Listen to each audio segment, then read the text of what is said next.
Hello everybody, welcome to Hard Reset Pro. Today I'm gonna show you the screen recording on Google Pixel 8.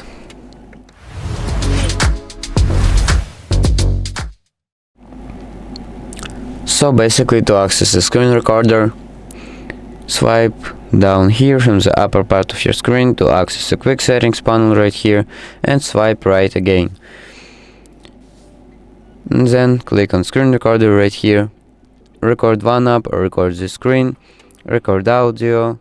You can choose either it's device audio, microphone, or both device audio and microphone. And you can show touches on the screen as well. Click on the record screen.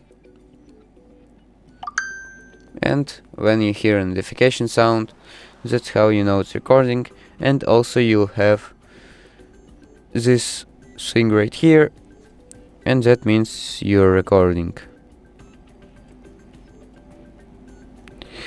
So basically that's it. To stop recording, click on that button right here and click on stop recording. And you'll have a notification that screen is recorded. So basically that's it. So thank you for watching and subscribe for more.